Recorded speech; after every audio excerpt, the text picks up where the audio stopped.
Well, hello everyone. Welcome to my little talk. Uh, Here's what I'm doing today, and it's I think a slightly controversial one, but I want to put it this way: this is not intended to be a critique of culturally responsive teaching. What it is, though, is it enough? Is it going to be enough in our schools to focus on this? And of course, no one particular thing, I think, will answer that. I think that would be silly too. But um, making students feel welcomed, making them feel valued, um, seeing a curriculum that is connected to themselves, those kind of practices are all good practices. So none of that is something that's up for question. I just want to put it that way, okay? All of the elements of culturally responsive teaching are good. They're sound. They're things that we should do. Day one, as teachers, this is something that we should do. So, where am I going with this? Well, first step is to look at our society as it is right now. The larger context of our society is problematic. So, if you go to the link provided in the description below, you'll see a link for the slide deck. And in the slide deck, this is the second slide. And if you just click on it, you'll be able to watch this video. This video focuses on wealth inequality in the U.S. And where it goes is to a bar graph, because, bar graphs are literally the best way to explain anything. At least this one is. If you look at 100% of our population, the top 1% of our population has somewhere on the order of 35% of all the money. That's incredible when you think about it, right? And there's been discussions about even, is it really just the top 1% or is it like the top 0.001%, Okay, so, yeah. If you go to 90th percentile to 99th percentile, there's an equal amount of wealth there too. And not individually, of course, but collectively. So the top 1% has as much money as the top 90th to 99th percentile also has. So combined, they all have something on the order of 70 to 75% of all the wealth, which means that the bottom 90% of the population only has about 25% to share. The top 10% of the population has 75-ish percent of the wealth in the US. That's crazy. And that does so much harm. And I don't have time to go through all the different layers of it, but this really affects quality of life for that bottom 90%. Where I do want to go, though, is to focus in on what happens from the 0% to the 90th percent. How can I put all of those people in one category? Now, of course, there are differences, of course. The bottom 1% and the top 9% or percentile, they definitely have different lives. That is for sure. But what they have in common is that they're deeply exploited by the top 10%. Okay?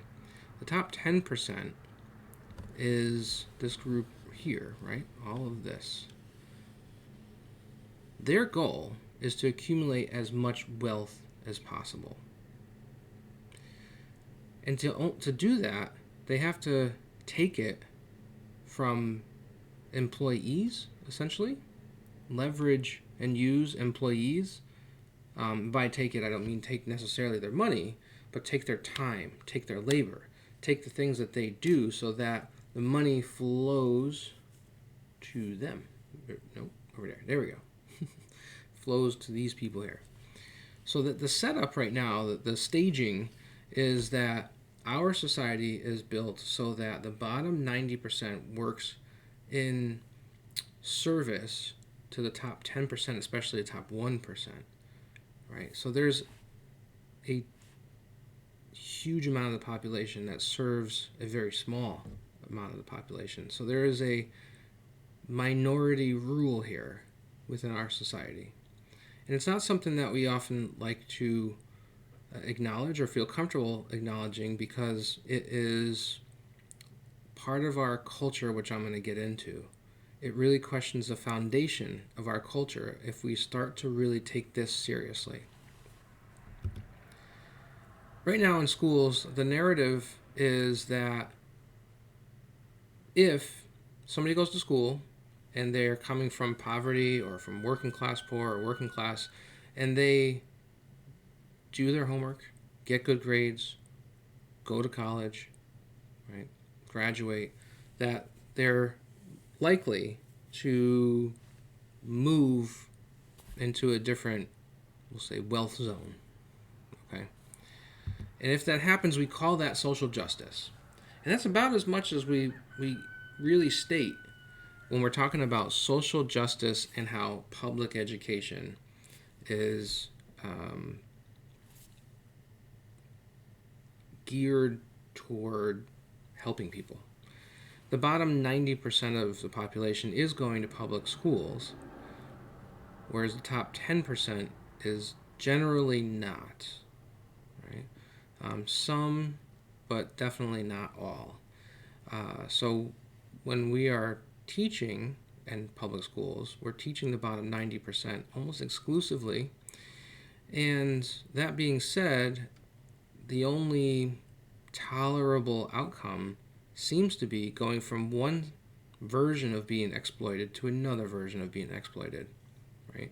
And if you had your choice, let's be honest, right? If it was to be living on the edge of deep and utter poverty versus having a six-figure salary, but still working around the clock for somebody else, you'd probably pick the second one. So we're sort of geared to think like that's a good outcome. And that's kind of the trick, is we probably should question that, because it's not social justice. What happens in the 80th, 85th percentile? Well, folks are not dealing with houselessness or issues of poverty, which are intense. But what they are dealing with is being exploited by the millionaire billionaire class to make sure that the millionaire billionaire class stays in place.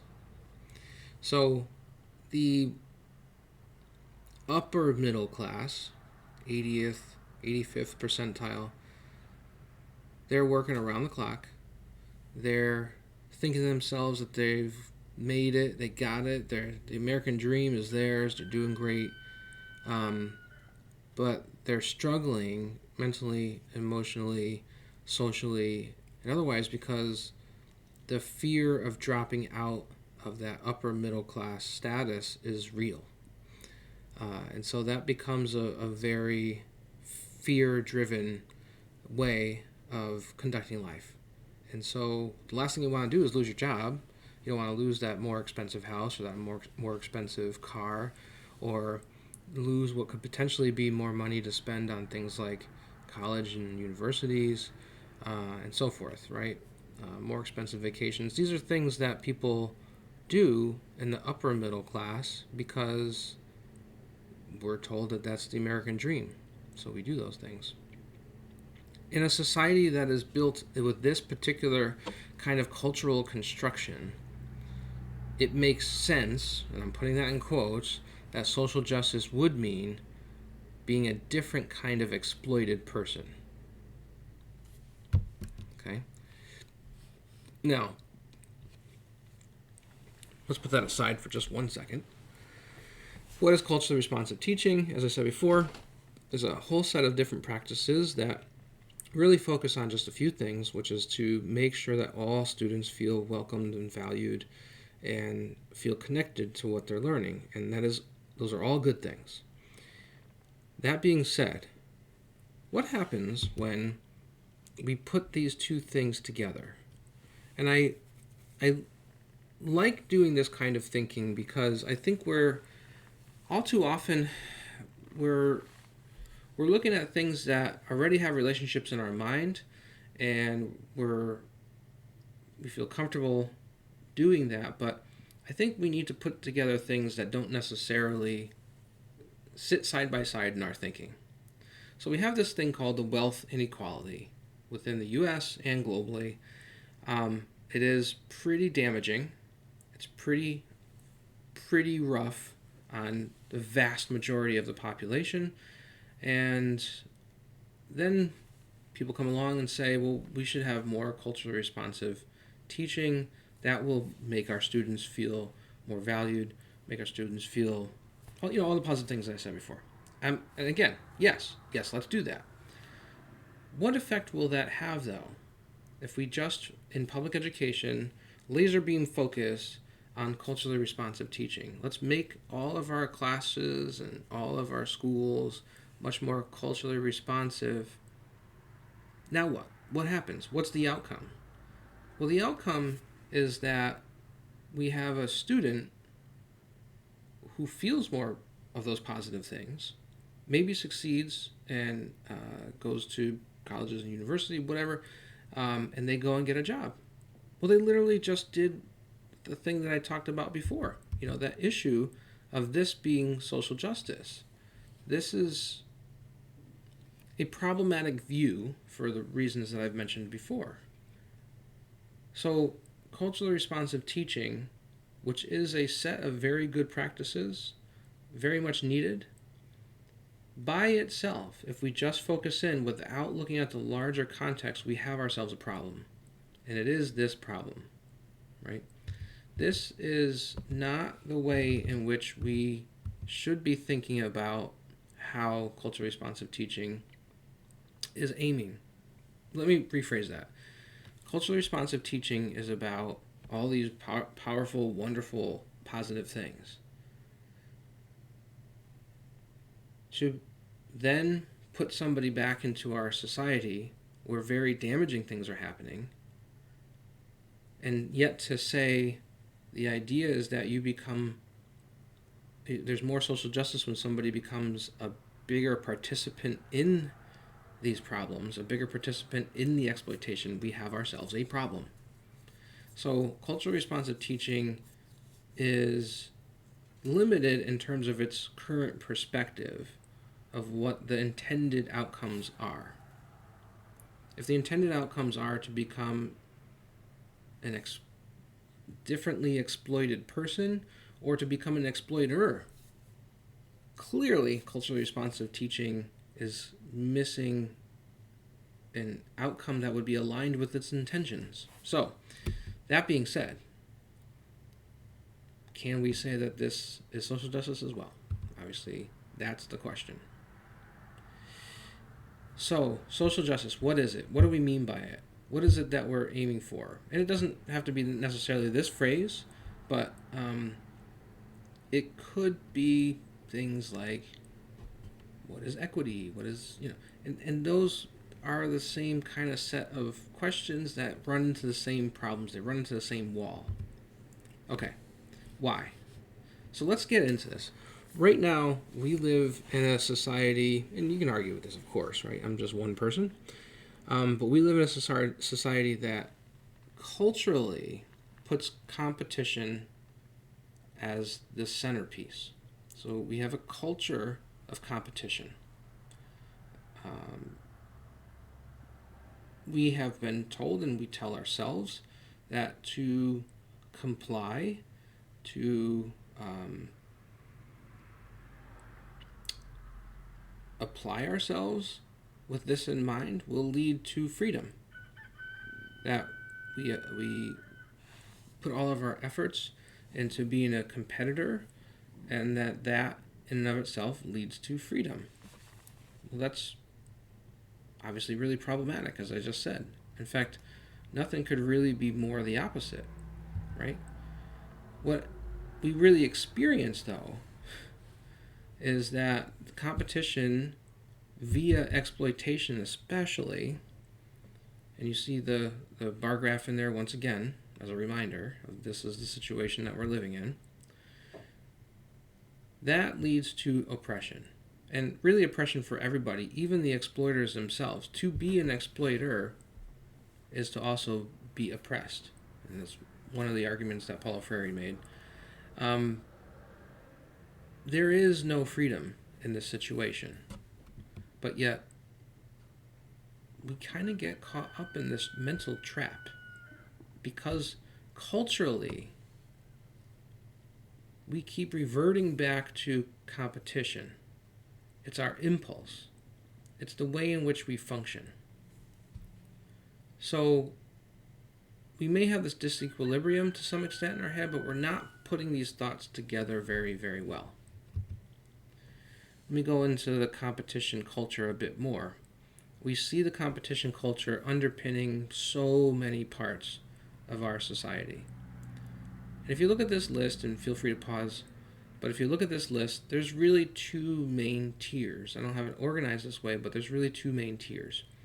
There's a very heavy-duty, top-down version of competition that does damage. It is everything I talked about before, where the few people, quote-unquote, win, and the vast majority of us lose. So using competition as a basis for a society, as a basis for culture, has just so many problems, right? But you may be looking at this list thinking to yourself, well, there's not everything on here is like bad, right? And competition itself isn't inherently bad, is it? And to answer that question, I would say I think there is a second tier, and it's more of the sort of entertainment side of things. But what that second tier does, while the second tier may not be directly causing for us to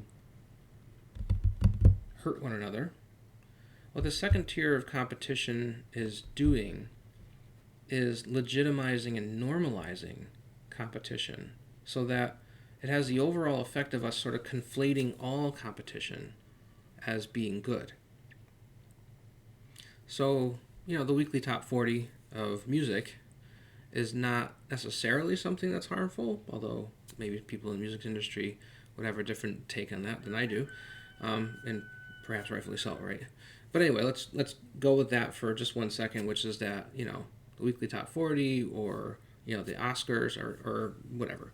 These things are competition based, but they're at the end of the day they're not really doing a whole lot of harm to society. Now, there's been so much criticism around the Golden Globe Awards and Oscars and whatnot not being inclusive of talent of performers of color. Again, rightfully so. So even where I'm trying to make an example of things that are sort of less competitive and all that, you can see that there's problems there too. Anyway, but we have other versions of competition that do a whole lot of damage, right? Competing for economic resources, very damaging. Competing for access to healthcare, access to education, and so forth. Those things are just very, very problematic. To begin with, they're the very basis of survival and living. We shouldn't have to compete for. There's a lot of things we shouldn't have to compete for, but our society is so competition-driven that becomes deeply problematic. So anyway, that being said, sort of tier 1, tier 2, if you will, of different kinds of competition, how directly they harm us. But even still, tier 2, I'm sure you can go through whatever these tier 2 ones might be, the ones that you're maybe picking out, and say to yourself, yeah, but that's a problem because, and that's a problem because, yeah, I would agree with that actually. Okay, now, competition is the basis for then the kind of actions that we do. And exploitation is very much an action. Competition is an action too. But competition, especially when it's aimed at wealth concentration, has to employ exploitation. It just has to. And that's really what we're looking at here. If we're really okay culturally with competition, then competition legitimizes exploitation. And we see so many problems through exploitation, but we're struggling to rectify and reconcile these two thoughts that we have in our head. Competition-based society equals freedom, and yet so many of the practices of that are exploitation-based. And we can't seem to go, like, how do we make this work? So that's one area that needs attention for sure. But it's the culture of competition that allows for this to happen. So, I have an idea. What if we change from competition-based to care-based, right? If you have a competition-based culture, we see where that thinking and those practices go experientially, right? We're tricked into thinking that a competition-based culture is all about freedom, and that anytime we speak against it, we're some sort of anti-freedom, nut job, right? But the shift here is what if, sort of equal and opposite, what if we had a care-based culture that was a replacement of the competition-based culture, and we had just as strong impulses to use care, just as strong normalizing, legitimizing, rationalizing, right? So that care was something that we just did. It was our impulse. It was where we started. It was what we use as our basis for thinking, for evaluations, for assessments, for figuring out if we're doing things, gauging if we're doing something well. Care instead of competition, a care-based culture. So in a care-based culture, instead of it being exploitation-oriented, it's contribution-oriented, right? And what would be the outcome? The outcome would be a much more community-based thriving than we have now, for sure. Okay? That seems to me like the version of social justice that we keep wanting, but we can't really get to. And we can't really get to because we're stuck in competition culture, whereas care culture actually leads to social justice and to freedom. And I just want to add this one element. Freedom comes with responsibilities. Okay? If I get in my car, I have a lot more freedom where I can travel to than, let's say, if I walked, right? Or at least more quickly. I have more freedom to get from point A to point B. But I also have a lot more responsibility because I can do a lot more damage. So I don't want to get into this notion of this very sort of reckless version of freedom, which is what competition-based culture frames freedom as. Right? Freedom is something that actually does damage. Freedom in quotes does damage when it's in the competition culture. Freedom in care culture means that we are all much more better off than we are right now. And the freedom that we're experiencing is because we're acting in caring and responsible ways toward each other. Okay? I've said often, and I've heard this before, and I think it's unfortunately true, which is that in a competition culture, you have people who grow old but never grow up. And I think in a care culture, this is where we actually act as grown-ups. Okay? We need to have something that is shifting our thinking. Now, culturally responsive teaching, of course, as a concept, is care-oriented. It's care-based. It's a care culture all by itself. But the problem is that culturally responsive teaching is situated in a non-care culture, in a competition culture. So you can't do culturally responsive teaching and have it move towards social justice because the outer layers are very destructive. Okay? So what does this look like in terms of teaching? Well, right now, we are still very concept mastery oriented. All right? That's a problem in competition culture. That's a problem anytime, but it's certainly a problem in competition culture because concept mastery keeps you in place and keeps you assimilated to what the competition culture is saying to do. It's not about questioning it. It's about assimilating to it. Concept mastery is about assimilation. Okay? If we critically question that, now we're starting to get somewhere, right? It's a very good idea to critically question anything that causes oppression, that causes harm, that causes damage. It's a great idea to critically question that. What's the limitation with just that?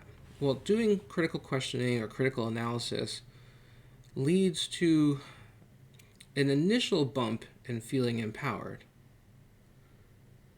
but it has the unfortunate outcome of then feeling depressed. Because if all we're doing is looking at the problem and looking at the problem and looking at the problem, then that's all we're seeing is problems. We're not really in a empowered state anymore. It feels that way in the beginning because if we were avoiding talking about problems, now all of a sudden we're talking about the problems, we feel empowered, like, oh, this is great, finally, right? And then we get into the pattern of doing that more and more, and that critical analysis actually weighs on us. And it starts to disempower us. It makes us feel helpless. And that is not something that we can sustain in terms of making, changes that we need. Okay. The third outcome here, if we shift learning toward thriving communities, if we shift learning toward contribution, that changes the entire nature of the learning experience itself. If you think about what teachers do, I know we talk about teachers as facilitators and all that, but I think about it a little bit differently. I think of teaching as primarily staging an experience for something to be learned about. And that's a very hard thing to do. That's a whole other discussion. But what are we staging when we're in concept mastery mode? What are we staging when we're in critical questioning or critical analysis mode? What are we staging when we're in thriving community mode? And I think that's really important to understand, because it's not until we get to the thriving community staging, like if we're learning and we're staging all these learning experiences toward whatever thriving community might be, that's when we start to feel empowered. That's when we start to feel like we have the ability to change things. That's when we have much, much better mental, emotional experiences in school. And that's even when our social emotional learning gets better. So how does this come about? Well, this comes about shifting from competition culture to care culture. And we can do that in our own rooms. It's got to start somewhere, right? We can do that in our own classroom. Right now, we're living in these two sets of realities, right? And let me put this in more descriptive terms.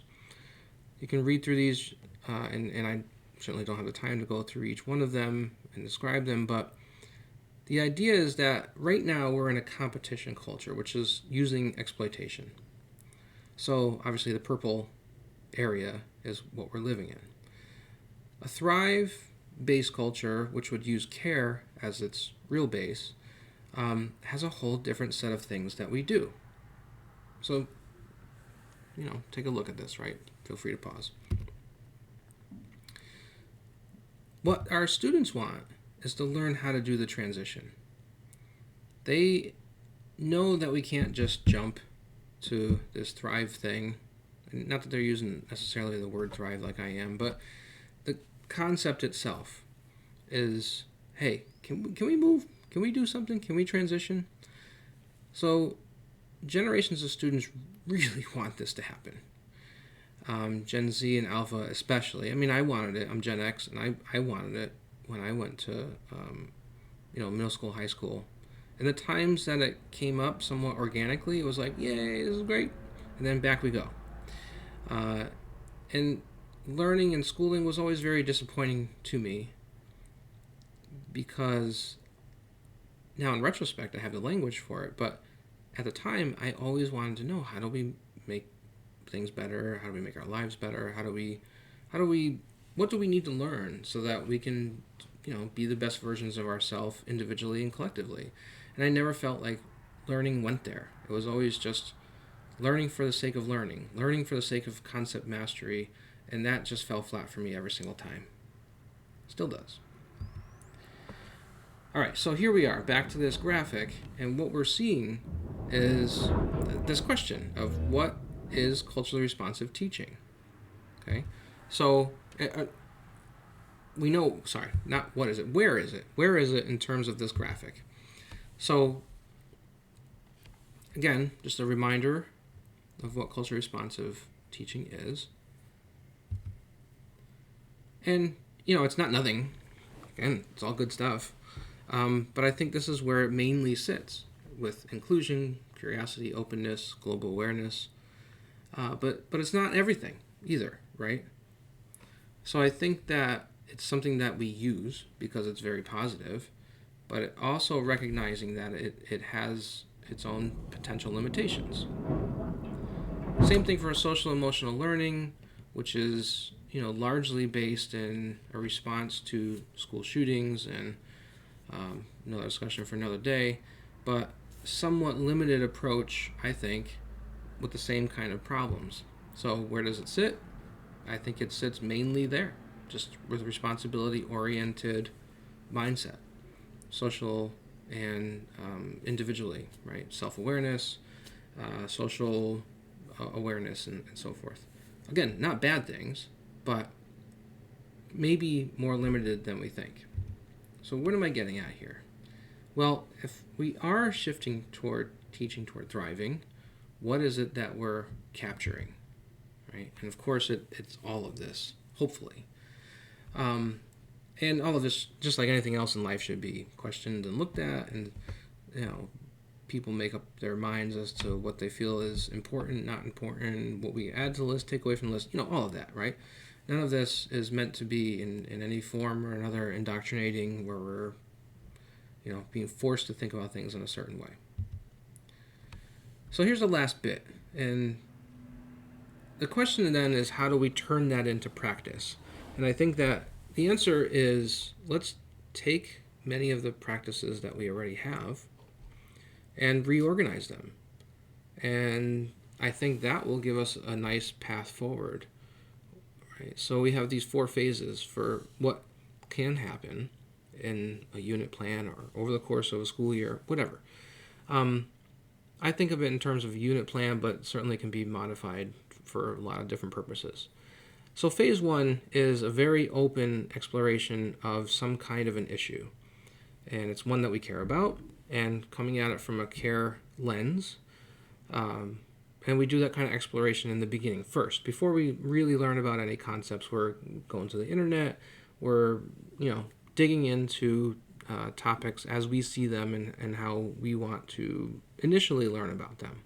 And as a teacher, supporting students who are doing that, you're giving guidance, but not necessarily answering, right or wrong questions kind of stuff. Let students figure out how to show what it is that they know, and we'll kind of go from there, The second phase is more or less what we're used to. The change here is that we're learning content for the sake of something more meaningful and more purposeful at this point. So many of the practices that we're used to doing are still here. Now it's connected to something more meaningful and purposeful, which could be, down the road, contribution, community contribution. So going now from having learned more formally something about the content, the curriculum, right? Now we need to also give students the time to do their own digging. Look into those issues more. Now you have a base of understanding that, yes, you do have concept mastery, but not just for its own sake. Now you have concept mastery so that you can do something with what you've learned. And that phase 3 is a focus on a more divergent, a more differentiated dive into topics that maybe were initially talked about in phase 2, but we're going to go into and learn more about on our own. And then last but not least is that community contribution piece. We've asked some really interesting questions in the beginning. We've done some formal learning around it. We've dove in even more based on interests. And now we come together and think about how do we take all these things that we've learned and share, right? Share it with either a classroom community or, all the way out to the multiverse. How do we do this kind of work? But to contribute is actually something that we have to learn too. And so that takes practice and rehearsal and, developing a certain level of comfort with it and familiarity with it. Okay? So I think this becomes a more expansive version of culturally responsive teaching at the pedagogy and at the academic level, as well as the mental, emotional, social levels. But the point here is that, one, shifting from competition to care culture is really needed here because the broader life that we live in is very competition oriented. Two, there's only one way to do this, which is to really go through a transition phase. In a transition phase, going from competition to care is not easy. Transitions are usually harder than anything else. And so we have to go through a practice of little by little, increment by increment, going toward and practicing contributions and slowly but surely making our communities more thriving. That is the ultimate goal, right? Where this goes, I don't know. But it's a way forward. It's I think, a fairly straightforward roadmap where so many of us as teachers can, take this as a base and use it in the way that we see fit, right? Make changes to it and all that good stuff in ways that make sense for us and our students. And I think that is where culturally responsive teaching ultimately wants to go, and will probably, do its own evolution as we become more and more aware of it. So that's it. I want to thank you very, very much for this time. Please feel free to share the video with others or contact me or what have you. All right. Have a good rest of your day, and hopefully I'll talk to you soon.